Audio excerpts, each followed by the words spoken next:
Good morning, everyone. Just so you know, we'll be starting in 3 minutes at 10:05. So just hang tight. We've got 3 more minutes and then we'll go ahead and get started.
Good morning, everyone, and welcome to the Channel Islands National Park Backcountry and Wilderness Plan public listening session.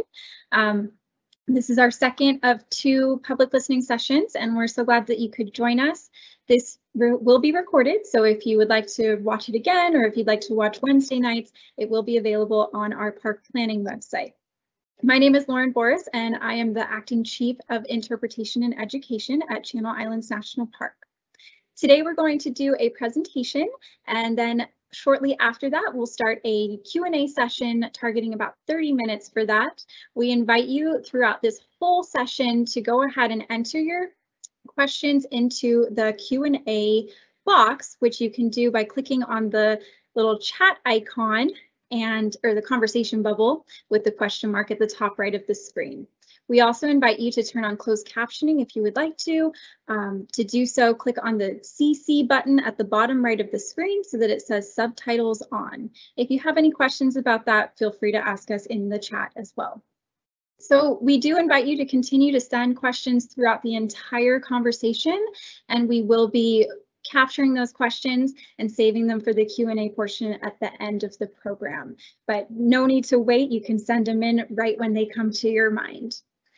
We'd like to give you an overview of the Backcountry Wilderness and Management Plan.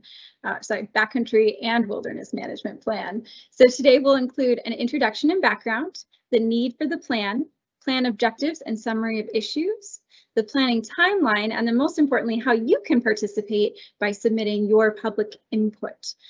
Go ahead to the next slide. So I'd like to give you an introduction to who will be on your panel for the Q&A session. We have Ethan McKinley, our Park Superintendent, Sean Picton, Park Planner, Ken Convery, Chief of Natural Resources Management, and Laura Kern, Chief of Cultural Resources Management. And again, I'm Lauren Boris, Acting Chief of Interpretation and Education. I'm going to go ahead and kick it over to Ethan. So let's get started. All right, Lauren, thank you so much for the introduction. I'm excited to be here today. This is the kickoff, or this is the second public meeting we've had this week, and the first in a series of meetings we plan to have surrounding this 2-year backcountry and wilderness management plan project. The plan, I'm going to go through and try to highlight its significance, why you should care, why we're really excited about it, and what it means for the park in the future. And so the Backcountry and Wilderness Management Plan, you may hear it referred to as the BWMP because it's a whole lot of syllables. Otherwise, this is going to be just the very first look the public gets. So we are just kind of starting into it. Behind the scenes, the park's been working on this for 6 or 8 months or so, trying to gather information together so that we can have a really informed conversation around the backcountry and wilderness in the park. And we are at the point where we've gathered that information, and we want to invite you into the process to help us develop some initial concepts and move this forward. So you'll see an invitation. I'll be a little bit more detailed about that invitation and how you can participate. I really want to highlight here, if you get one thing away from this presentation, well, 2 things I would ask of you. So one is that this is important. It's going to have a large impact on future decades of park management, as well as visitor experience and resource protection. And 2 would be that you can influence this process. It's important that we have public engagement, and it makes the process better. So if there are 2 things, you've already learned them. I'd love if you stayed on, but if that's all you take away today, I think it's a successful presentation.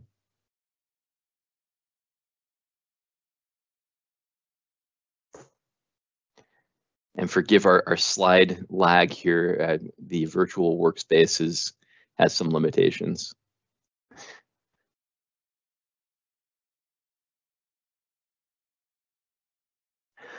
All right, so I'm going to give a little bit of background, but I'm going to be very brief, and this is hard for me to do because I can go on talking about the park for hours.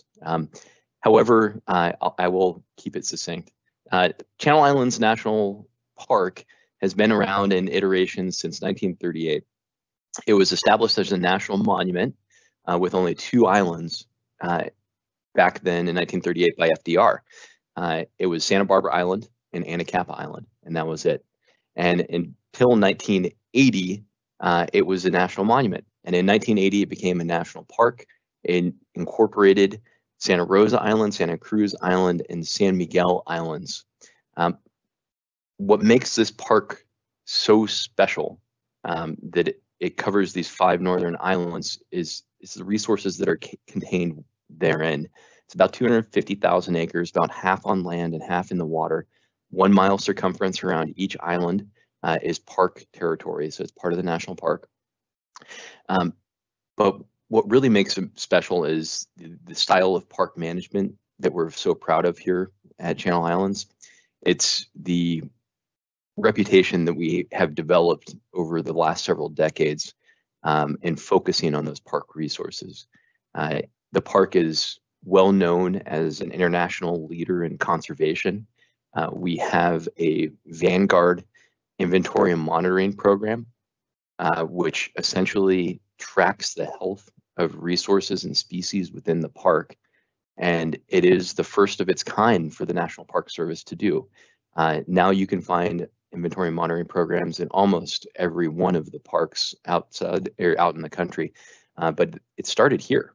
And that's a pretty exciting thing. And over the years, we have continued to monitor our kelp forests underwater with scuba divers going out to the islands and tracking the health of those forests. We have informed management efforts. We have even gone so far as to recover an endangered species that was at risk of extinction in the island fox. We reintroduced bald eagles. I could go on and on and on, but I'm going to slow down there because that's going to be a long conversation. I just wanted to give you a snippet of what makes this park so unique and why the wilderness and backcountry is so important to us. It's also the homeland of the Chumash Indians. We continue a diplomatic relationship with the Santa Ynez Band of Chumash Indians, as well as some state-affiliated tribes and non-affiliated tribes in the area. This is still a very active, relevant, and current relationship here on the islands, and we have some of the oldest history in North America dating back at least 13,000 years on these islands. And I'm going to stop our resource talk there. I would love to go on for further about it, but I also want to talk about the visitor side of this, which is part of wilderness and backcountry is the visitor interface. It has to be meaningful. It has to be significant enough, experiential enough to allow this place to impact people and understand the significance of those resources that we just discussed. And these 5 islands have it in spades in terms of visitor experience. There is scuba diving, there is kayaking, there's camping, hiking. Wherever you go, you're going to see incredible, rugged, remote beauty. And you really have, in a lot of these places, this chance for solitude and experiencing naturalness. And we're going to talk a little bit more about those terms of art that are actually part of the Wilderness Act.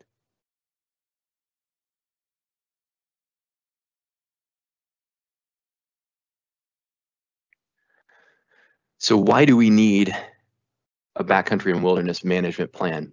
Why are we going through the trouble of creating one? It's a 2-year process. It takes a lot of resources. We are otherwise very busy. There's a lot of things that go on behind the scenes in running a national park that you might not see. But this is being put to the top of the list. We are making it a priority because we see the future here, and I think it's going to be a really promising future for our visitors, and it has to be balanced with resource protection. And to do that, we've got to understand exactly how those are going to interface. So the purpose is here, and it's to establish a framework for managing and protecting wilderness character and backcountry areas while continuing to provide rich and meaningful visitor opportunities. So this is part of the Organic Act, which was part of the founding of the National Park Service. And essentially, you're balancing resource protection with visitor use. And it's a constant dynamic we play with, and we plan with, and we dedicate our professional lives to in the National Park Service. We're going to get a little bit more into how that gets specifically addressed within the realm of the Backcountry and Wilderness Management Plan later. Some of the reason we're here today is because park management has been identifying this plan as a priority for decades. So going back 20 years here, the Park General Management Plan was underway in the early 2000s, or in 2000, 2001, and it was finalized in 2015. It took 15 years. It was a long process, and there's a lot of information. There's a lot of stakeholders. There's a lot of people that care about this park and these islands. And it called out the Backcountry and Wilderness Management Plan as one of the top priorities for the park. So here we are in 2021. That was published in 2015, and we've got the funding in place, we've got the organization, and we've got the organizational capacity identified to achieve this plan. It was also called out in the foundation document, which is essentially a synopsis of the GMP. That's a lot lighter read. If you haven't read it yet, it's a very quick read. You could probably cover the whole thing in 20 minutes. Skimming and kind of highlighting the areas that you think are important, and that's on our website. You can find it there. And essentially, they called it out and they directly related it back to our enabling legislation and said, you know, this needs to be done to fulfill the requirements of the enabling legislation as they relate to the Wilderness Act of 1964. And I'll talk a little bit more about that.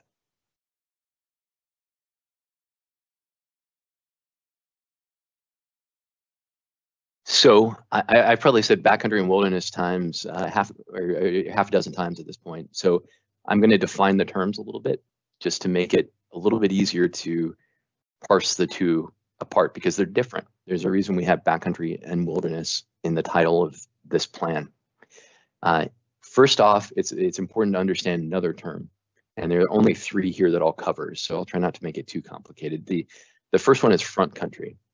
Front country, you can think of it as developed areas that were necessarily developed for access to the park and management of the park. A good example is Scorpion, where we have employee housing where most of our rangers stay out there for 8 days at a time. So we had to create housing units to make that possible. We found out that transportation to and fro every single day can't always be done, and it's not very productive to do it that way. It's much more efficient to have them live out there. And you see the Guarini Ranch there, and you also see the larger campground, which is Scorpion Campground. That is a front country style campground. So front country is what lots of people think of when they think of a national park. They think of those access points and trailheads and areas where they can park their car or they can, take a boat out and access by the pier there. Those structures are all there to provide for access. It's a necessary thing that we do to access those islands. Backcountry is going to be much less developed. It's where you're not going to see all of those structures. It's essentially what you think of when you get half a mile back on a trail in most parks. It's going to be, I see the roads and parking lots that are in the distance. In our park, you might be seeing the pier in the distance, but you're starting to walk out into nature. And so that's backcountry. It's everything that's not front country. And there can be some loose lines here, but we actually define them very specifically at this park and at most national parks.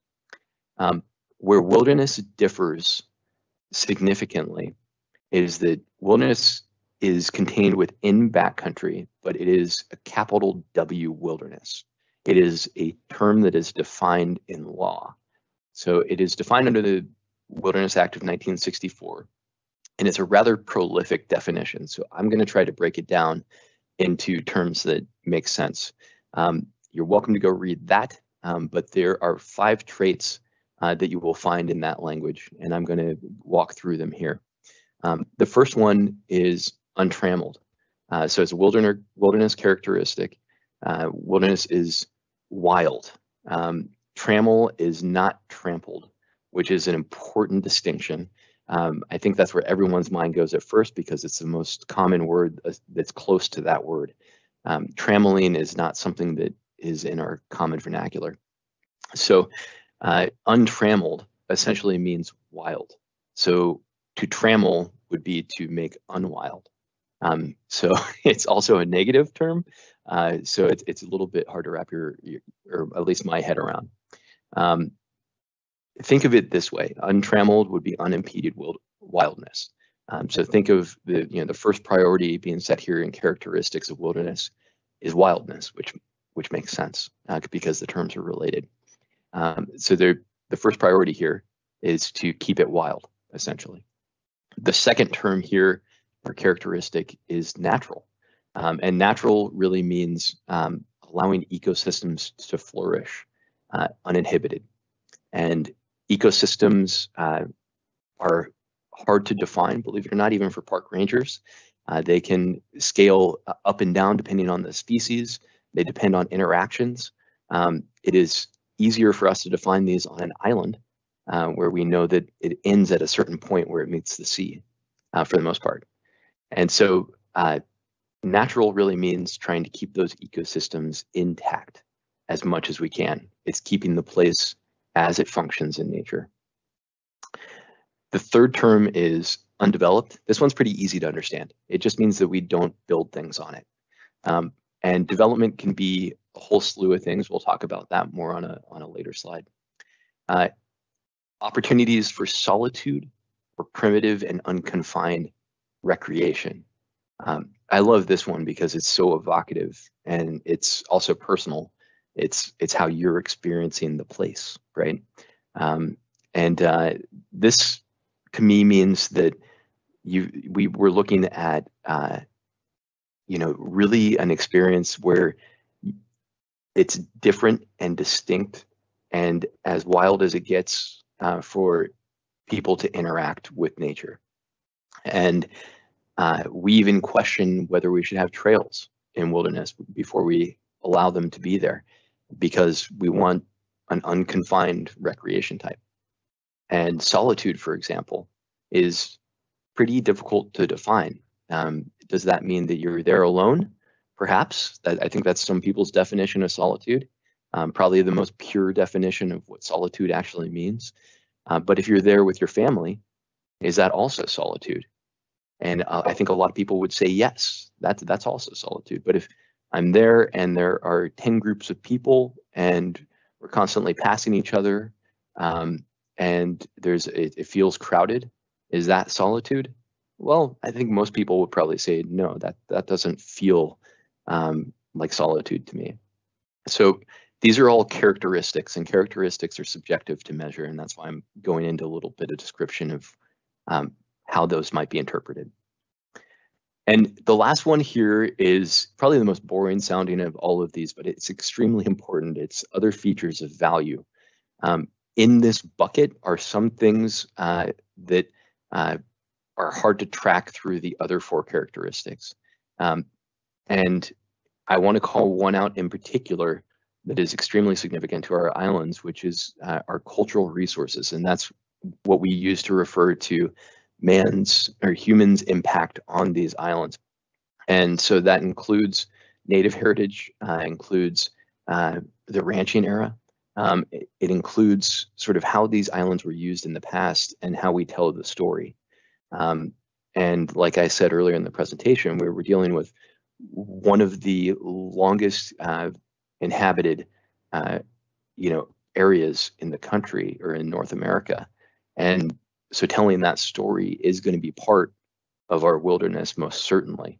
And so that's one of those things that we really want to focus on. So let's go ahead and we will move to the next slide here.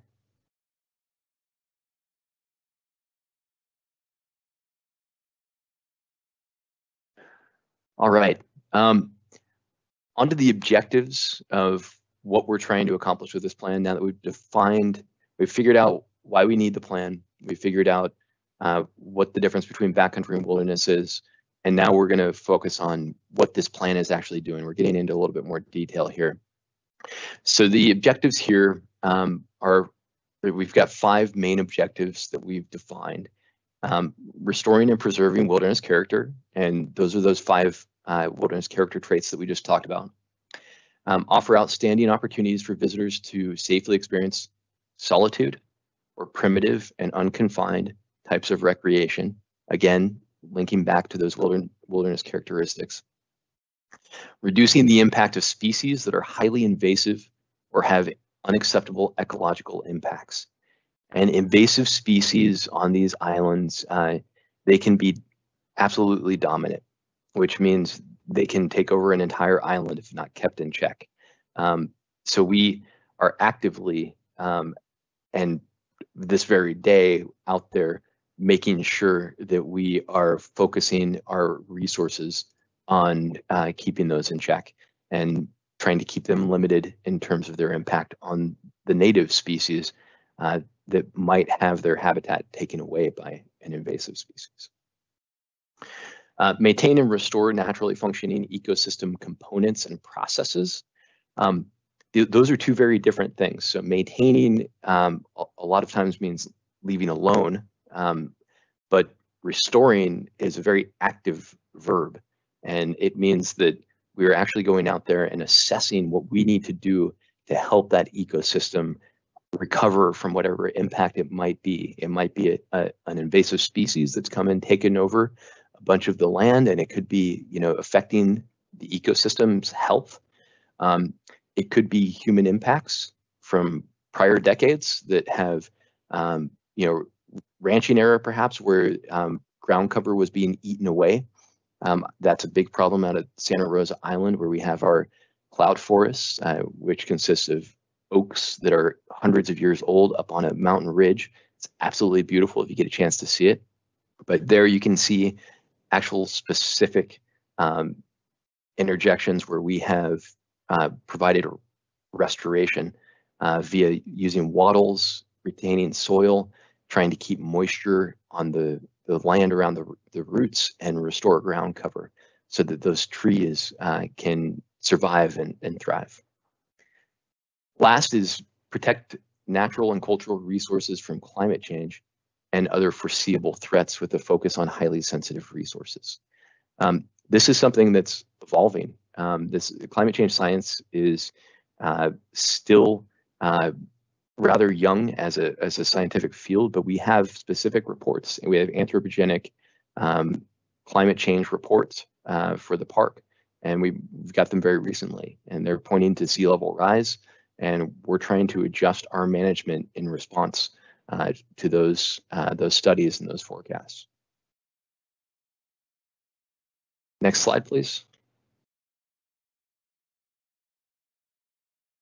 So I'm going to go through these very quickly because we've got a slide for each, but some key issues that we've defined. So we've gone through the purpose now, and now we're getting into issues that we know we're going to have to manage. So expanding visitor use and opportunities on San Miguel, Santa Rosa, and Santa Cruz Island. That's both an opportunity and it's a challenge for us to make sure that we are providing the right level of development, which we want to keep in check, to ensure that that visitor use is not having an undesirable impact. And we have to define those thresholds and even create a program to monitor how those impacts, those visitor use impacts, are going to foreseeably impact the park. Appropriate types and amounts of use and recreation facilities. So this is sort of that, where we've defining the desired use, then we're talking about what kind of facilities we need to accommodate that use. The third is indiscernible boundaries between lands. And this is really making sure that we're being good neighbors. We have the Nature Conservancy that's next to us, which has a different operating mission. And their land is preserve, where our land is park. And so knowing those boundaries so visitors don't go over to their land is one of the things that we need to address in our wilderness. Commercial use management in the backcountry and wilderness. Commercial is kind of a scary term when it's associated with wilderness, but here we have a very limited scope. And in wilderness, even in backcountry, the Park Service really takes a close look at only those services that we determine to be necessary. And we'll go into a little more detail on what we foresee is something that we want to explore there. And then other management considerations, we'll talk about kind of the back of the house there on that slide. All right, so expanding visitor use and opportunities on San Miguel, Santa Rosa, and Santa Cruz Island. This was called for in the general management plan. And essentially the focus here when it comes to backcountry and wilderness is going to be on providing for solitude and that unconfined and natural recreation. And like I pointed out earlier, those are pretty subjective terms. So we're going to be taking our best guess with what we know about the resource and educating ourselves on how we can create experiences that visitors are really going to value as wilderness experiences. I know some of the most profound connection I've had, and a lot of the reason I'm in my profession today is due to wilderness areas where I was able to get out and fully experience and listen to nature, appreciate every blade of grass and the sounds of birds, and hear a creek without hearing any kind of background noise from mechanical vehicles or city sounds. And those are the types of experience we're really looking to hone in on here and make available to the public. Next slide, please. So once we figure out, some of that experience, we also have to figure out in terms of trails, campsites, restrooms, how do we accommodate that experience in the backcountry and wilderness? How do we do that in a way that provides for the minimum level of development possible to permit the experience that we're looking for? And so it's a balance here. I'm equivocating a bit. And that's what we are doing with this plan, is essentially going back and forth between those two, trying to figure out how we create a wonderful, meaningful, exciting visitor experience while making sure that we are being the long-term, forever stewards of the park's resources. So we only will permit development in this process. The Wilderness Act really challenges us to only allow development when we think it provides for protection more than it creates an impact itself. Next slide, please.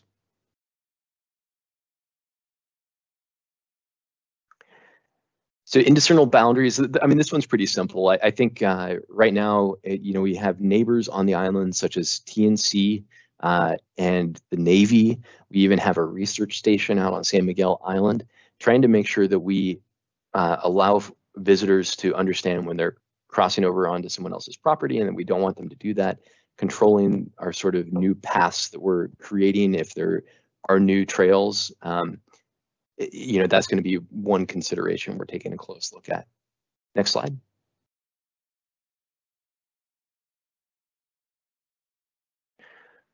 So commercial use management in backcountry and wilderness, this is going to be something that we, again, it's going to be pretty minimal what we're looking at. We really don't go to this as the first option for providing for visitor access to wilderness. Again, it's all about that wildness. You really are supposed to feel a sense of independence and go unsupported essentially into the wilderness. However, there's limits to this. Safety is a key issue out on these islands, and it is one consideration that will really drive us to figure out how we can keep visitors reasonably safe as they're going on these islands. For example, in Santa Rosa, if you're to circumnavigate the island today on our trail system, you would be on your own for water. And that's a whole lot of water, because I think it would take about a week to do at least. It's an 84 square mile island. So we're considering things that were in the general management plan, such as commercial shuttles that would go from Betcher's Bay to Johnson's Lee and back, and potentially drop people at trailheads so that they could do day hikes and pick them up, or drop people off for multi-night trips, or potentially have water drops and supply drops at trailheads where folks could be on a multi-day circumnavigation of the island and decide to pick up some supplies along the way because carrying them on their back is not feasible. So those are some of the ways that we're looking at it. Again, very light touch when it comes to backcountry and wilderness.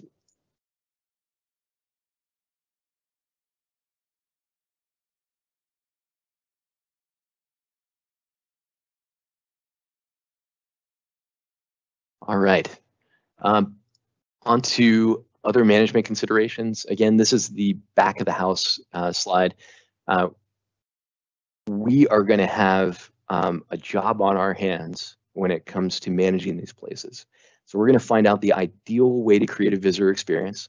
We're going to find out an ideal way to monitor for visitor use impacts and any other impacts that we might not foresee. We're going to take our best guess here with the management plan, but we're going to buy ourselves an insurance policy in that we're going to be keeping track of key benchmarks and species to let us know if there's an undesirable impact going on, and then we're going to manage it and mitigate it. So to do that, it's quite a lift. We need to have real-time awareness, more or less, of each one of these islands where these visitor experiences are taking place, where a new trail might be, a new campsite, new restroom, whatever it might be. We need to have our eyes on the ball in terms of being park managers. So that presents some operational challenges, and those are things that we're planning to actively address in the plan. We want to make sure that we are not proposing something here that's unmanageable. And so we're going to be making sure that our impact monitoring matches the resources we have available within our park staff, volunteer corps, and we're able to meet those and make sure that we're not having a negative impact on the resource below thresholds. New and emerging technologies are going to play a role in this, and it's going to be interesting to see how we apply those. Some of these things are game cams, trail counters. There's all kinds of tech. I mean, you take a look at what your smartphone can do right now. It's pretty amazing.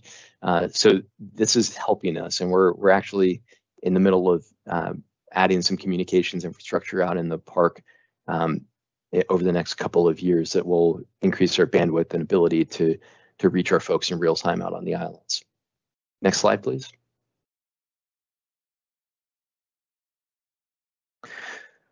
All right, so now we get to, we've talked about sort of the objectives. We've talked about some of the management issues that are going to surround those objectives. We're also going to talk about concepts. So how do we solve for those two things? And the park has spent some time with its staff over the last several months in getting feedback. People have been thinking about this plan, even if they didn't know it, for years and decades. It's one of those things where we're constantly thinking about what is the ideal visitor experience, heavily because a lot of us are backcountry users and we're really sold on wilderness. So we're trying to think of how we could share that experience. That's really what we do as park rangers. So we've gathered some really, I think, some great concepts that across the board from park staff and from the National Park Service. And we need your input on these. This is really where the rubber meets the road. It's, what are we going to do? What are we actually going to do in the backcountry and wilderness to create these experiences and manage those experiences? So I know we're kind of starting out ahead of the public here. We've had a chance to kind of write our ideas down because we thought that's the most productive way to have a conversation. And now is where your role really becomes meaningful. The more feedback we get, the more direction, the more reinforcement, or perhaps redirection, however you feel about a proposed concept, the stronger this plan will be. And I'm going to bring up an example here just to really hit it on the nose. We recently went out for public comment on Prisoners Campground, a new small primitive campground at Prisoners. And in that first round of public comment, we got such good feedback that we changed the design to make it ADA accessible. And that's really important. And it wasn't on our radar as a primitive campground. That's not a requirement. However, it was the right thing to do. And that conversation with the public really changed the direction of how that campground is proposed in final design. So I would say similarly, that's a very discrete, small campground in the park. This is covering the entire park almost. It's 67,000 acres. So your feedback here is, I would argue, even more important. And I just wanted to hit that on the head. So we have two kind of in small font links here. The first is the BWMP website, and the second is the park planning website. The BWMP Backcountry Wilderness Management Plan website will walk you through all the details, and the park planning website is where you can go and put in your comments, questions, information, ideas, and and if you like something, let us know that too. If you don't like something, we want to know equally as much. So please go and participate in those. Next slide, please.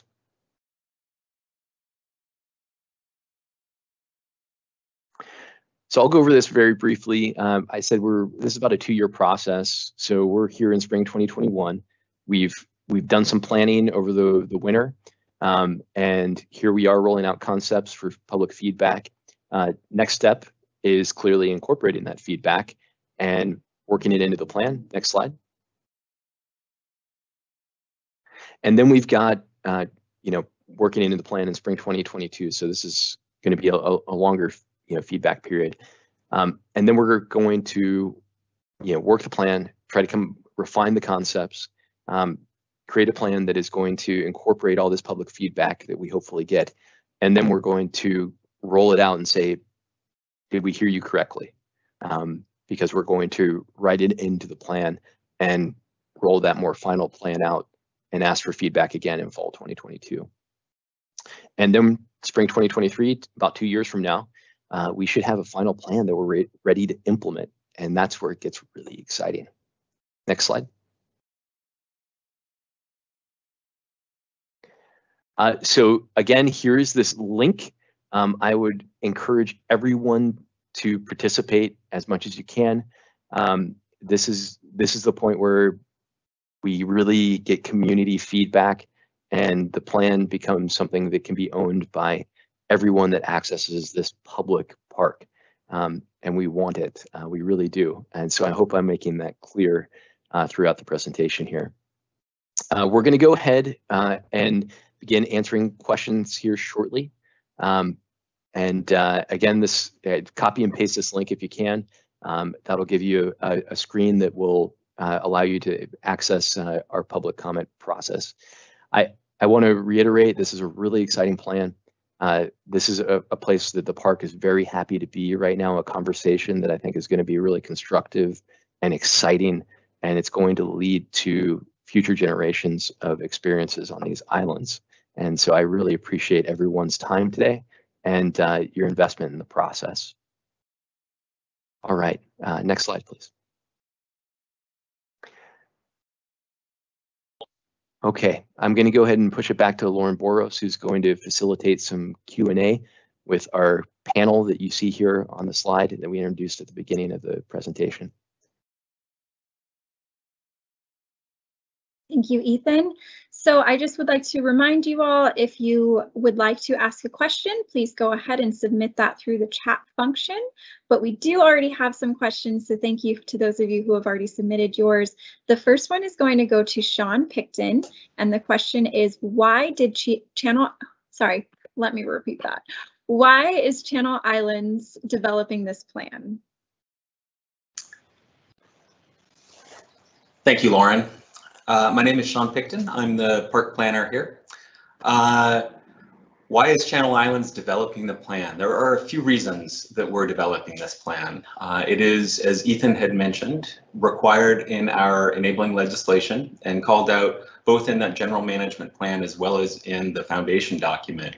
But even more importantly, protecting natural resources and cultural resources, ensuring high quality visitor experiences, as well as restoring and preserving wilderness character is not a simple process. And in order to do those things, we need to make trade-offs. So this plan helps us to generate that framework that allows us to make trade-offs in the best possible way. So that's why we're developing the plan. And again, your input in the process is incredibly helpful. So thank you in advance for joining, not just today, but participating. And Sean, we have another question for you. Front country versus back country. Will back country encompass those areas along the coast of the islands that are away from the current front country, such as Scorpion or Prisoners? That's a great question. So the answer to that is yes. So coastal areas down to the mean high tide line that are outside of the front country will be included in the scope of this plan. Thanks, Sean. The next question is for Ken Convery. Typically within a wilderness area, permitting for restoration and/or monitoring is more difficult to obtain. How will this plan enable the permitting process so that fox or skunk monitoring, for example, will continue without an undue burden of permitting? Yeah, that's a great question. My name is Ken Convery, Chief of Natural Resources at the park. We anticipate that fox and skunk monitoring will continue, as well as restoration activities. However, with every activity, we'll take a close look at it and make sure that that activity is consistent with wilderness values and with the Wilderness Act. And so there's actually already a framework that's in place. We call that a minimum requirements analysis, where we look at the 5 characteristics of wilderness that Ethan talked about earlier, the undeveloped characteristic, for example, the natural characteristic. And for any activity, we go through those in a very systematic way, and we determine, will this enhance or deter from this particular characteristic?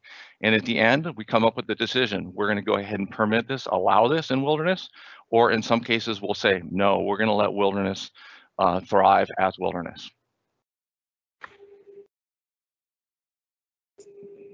Thank you, Ken. The next question is for Ethan.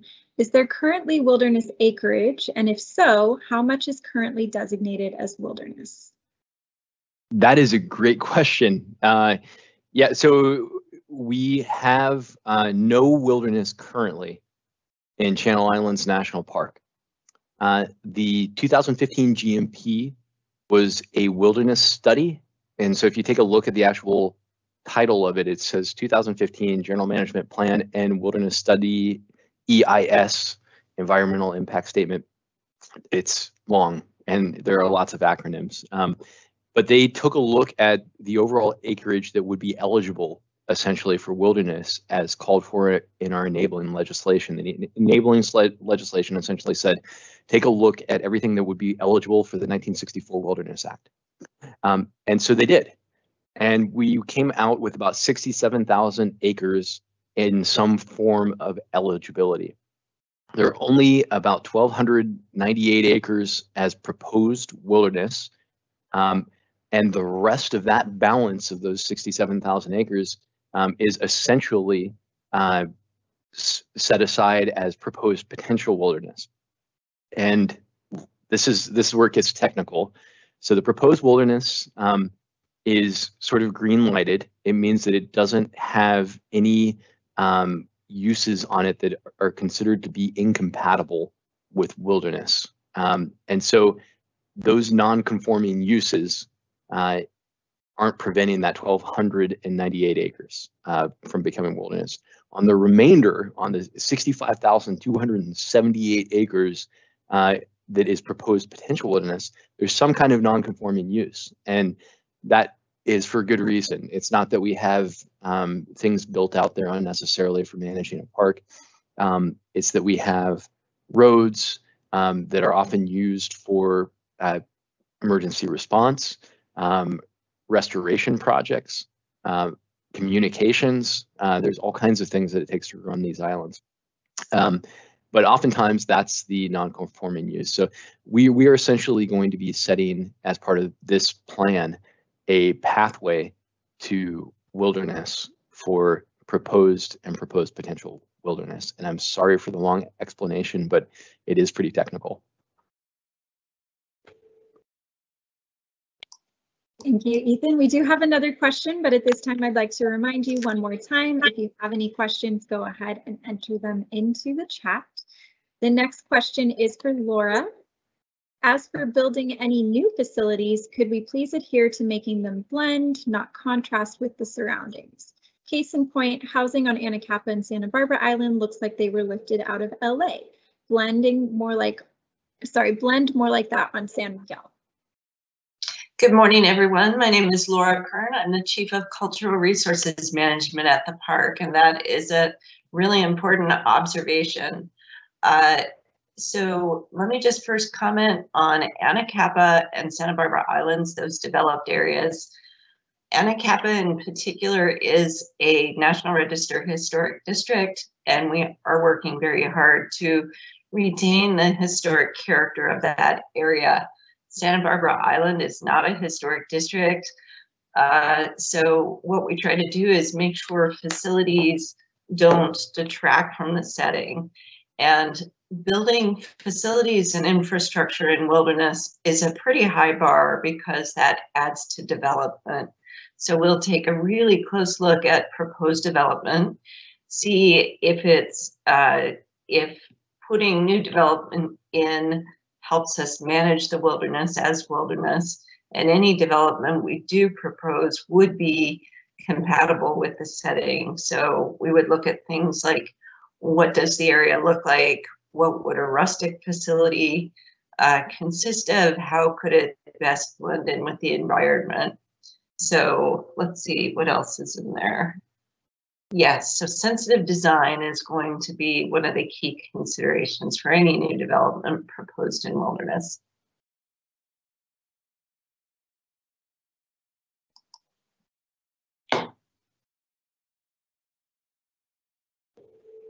Sorry, sometimes it's hard to find that mute button. Thank you, Laura. So we do have one more question and one more call for additional questions. So go ahead and enter those into the chat. The next question is, how is the 12,000 proposed wilderness acreage divided among the islands? And Ethan, if you don't mind taking that one. So yeah, I think the let us know where you got that 12,000 from, but we're looking at 67,000 from what I'm looking at. But essentially, it's all those areas that are considered to be outside of the front country in a lot of cases for the island. So for example, on Anacapa, pretty much all of eastern Anacapa is front country for the most part. And so you're really looking at wilderness back in middle and west Anacapa. On Santa Cruz Island, for example, you're looking at areas outside of Prisoners, outside of Del Norte, outside of Smugglers, and outside of Scorpion. So any of those areas where you see development are areas that are not going to be included in the backcountry or wilderness. And I think we do have maps on our story map, that web page that we pointed you to, and it goes island by island and identifies each of that islands. There's park-wide concepts that were proposals moving forward, and then there's island by island proposals. And if you page down through that, you can see kind of a really good zoomed in version of that particular island and borders of where that backcountry and wilderness is proposed. So hopefully that answers your question. But if you'd like to follow up on that, feel free to put into the Q&A here, and happy to take more questions on it.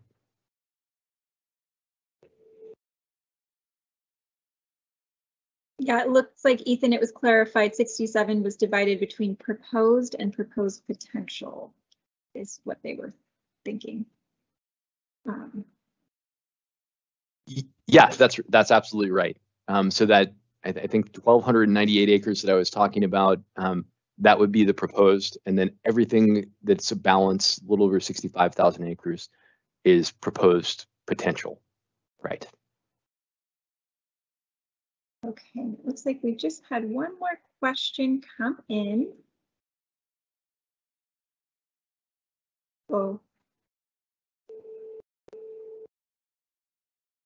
Hang on one second. We're just.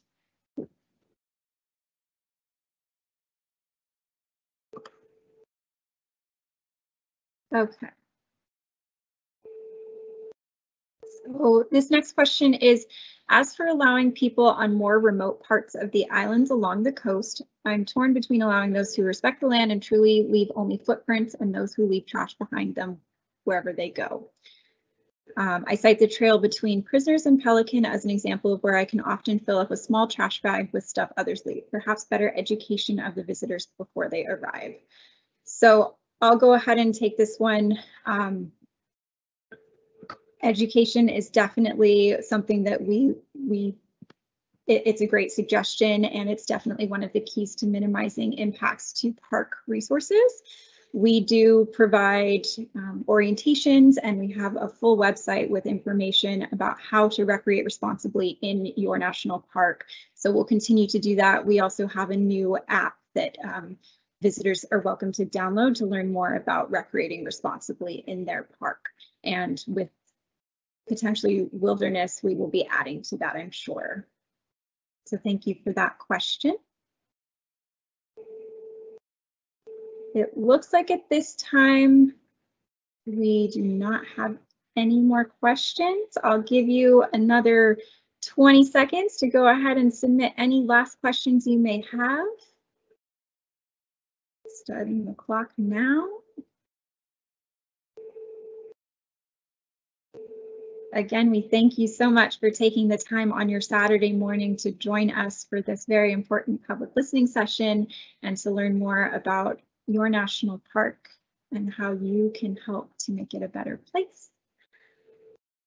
We've got 10 more seconds and then I'm going to turn it back over to Ethan.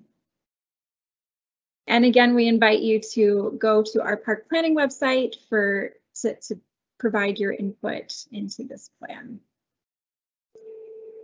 And if you missed the links for that, they are in the chat. They're also on our park website under our planning page. Okay, well, at this time, it looks like there are no more questions. So I'm going to go ahead and turn it back over to Ethan. All right, Lauren, thank you. And fantastic questions to the public out there. We really appreciate those questions. It sounds like we've got an educated bunch of folks that are really invested in this process. And I hope that's the case. You know, like I said at the beginning of the presentation, that if you could take two things away from the hour that you just invested of your Saturday morning, it would be that this is important, and two, this is something that I want to be involved in. And I hope that we provided you with some inspirational fuel here to get engaged in the process and to stay involved. We certainly want to hear your voices. We are doing the very best we can as park managers to really try to inform this process, and we do care very deeply about the future of our backcountry and wilderness. But we definitely want that future to be informed by you. So if you can, copy this link. If not, just go to the park website. We've got it up. And we look forward to hearing your comments. And thank you for joining us this morning. It means a great deal to your national park for you to be here. Okay, have a wonderful Saturday, and we'll talk to you soon.